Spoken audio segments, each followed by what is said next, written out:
Hello, I'm Carlos L. Arce, a 77-year-old, 100% service-disabled Vietnam War combat infantry veteran. I'm also a husband, a father, and a grandfather, as well as a sociologist, a news junkie, and an avid student of history. This is my audio and video podcast entitled 15 Minutes with Carlos. I am continuing today with a range of socio-political issues under the heading of Surrender Management, America in Retreat. It is based on an 11-book series I published in 2011, suggesting that we have surrendered our national values to small but loud interest groups, that we are in constant retreat at home and abroad. I have written a book on each of these 11 topics, and now I have condensed them into 15-minute information capsules for average persons to grasp the essence and become basically conversant on these issues. Let me start by quoting French sociologist Émile Durkheim, principal proponent of the theory of structural functionalism. Quote, "Society operates much like a body, and organizations within society are like organs. The organs must function properly in order to keep the body working." Unquote. So let's function together. Today our topic is disconnected youth. Here are some basic facts. Humans have always depended on their youth to provide protection for the community. As the Bible tells us in Matthew 24, 6-13, quote, "You will hear of wars and rumors of wars, but see to it that you are not alarmed. Such things must happen, but the end is still to come. Nation will rise against nation and kingdom against kingdom." Unquote. From Bunker Hill to the Alamo, from Pearl Harbor to 9/11, our youth has always responded to the patriotic call to arms.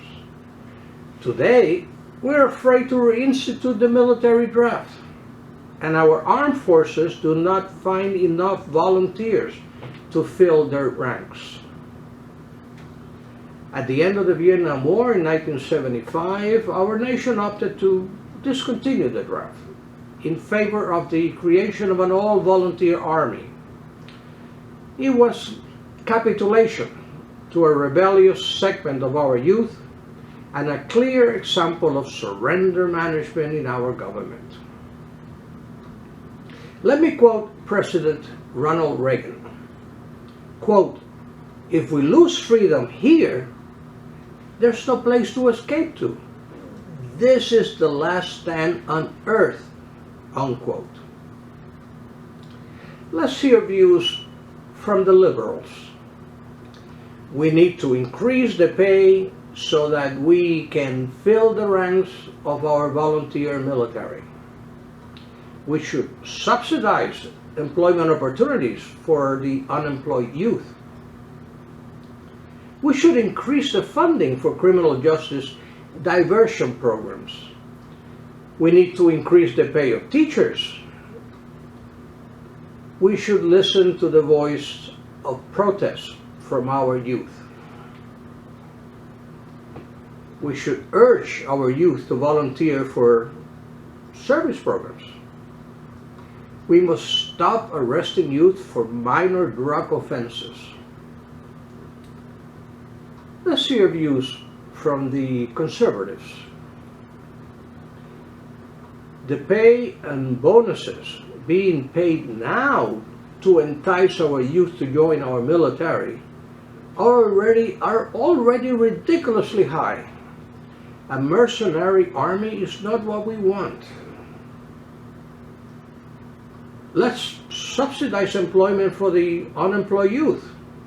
but not in the style of community-based summer jobs program. It must be a federal subsidy of private industry to create real market jobs. Teachers need higher salaries, but in a school choice structure. Community-based diversion programs have been valuable, but we need a national discipline system with federal funding. Yes, we must hear the voice of protest from our youth, but in a two-way dialogue. And we must first defund any higher education institution that condones the prohibition of opposing views and intellectual diversity. We must also end the criminal youth mobs' reign of terror in our cities. Yes, mass arrest of youth for simple drug offenses is counterproductive. Yet we must keep order in the open consumption of legal drugs. The public must not be forced to smell pot in public places or down the street. Let me quote Angela Davis, a Black American Marxist and feminist political activist. Quote, "I am no longer accepting the things I cannot change. I am changing the things I cannot accept." Unquote. Now, my take. I use the term disconnected youth as a three-tier scale of disconnection of our youth from our society. The most serious disconnection affects some 5 million youth in our nation. This estimate relates to young people from their mid-adolescent to their mid-20s. They are neither working nor studying and are usually described as opportunity youth. Many are mostly entangled in the criminal justice system, exiting foster care programs or other social work programs. For many, ultimately, drug abuse and homelessness. Another large segment can be classified as indifferent youth who reject patriotism, is not interested in creating families with children, ignores traditional social norms and values, and lives day to day in their own world. A smaller but louder segment of our youth can be classified as counterculture youth. They become militant in expressing their views, they attack our culture and history, and become, in essence, anti-American. They hate America. All three categories of disconnected youth are making America weaker economically, socially, militarily, and diplomatically. Our republic is in decline. A quote from Aristotle, ancient Greek philosopher. Quote, "Republics decline into democracies, and democracies degenerate into despotism." Unquote. The bottom line for me is that national service is not an option for our youth while they claim entitlements to national benefits. Simple existence is not enough. I have always believed that we must return to conscription by lottery with multiple options of service besides the military.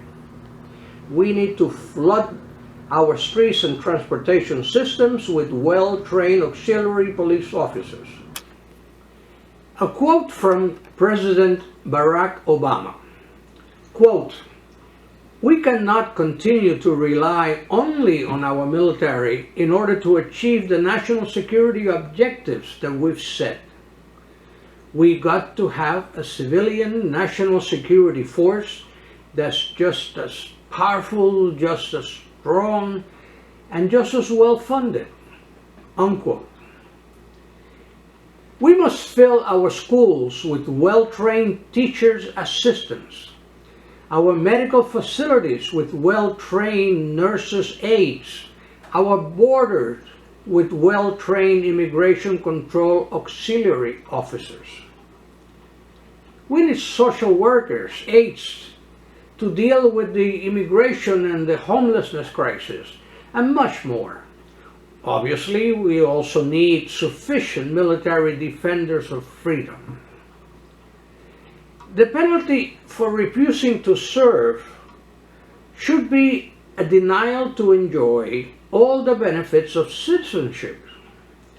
They need no longer apply for student loans, subsidized home mortgages, food stamps, public housing, government employment, and others. A quote from the late Reverend Dr. Martin Luther King Jr. Quote, "Everyone can be great because everyone can serve." Unquote. A lottery draft will guarantee that all segments of society will be represented in the call to service. And there are two major benefits that will be predicated on this system. One, participating youth will increase their self-esteem and sense of social belonging. Two, government and private agencies will have a large pool of tested and experienced workers to improve their recruitment efforts. In the words of Mahatma Gandhi, the great spiritual leader and liberator of India, quote, "The best way to find yourself is to lose yourself in the service of others." Unquote.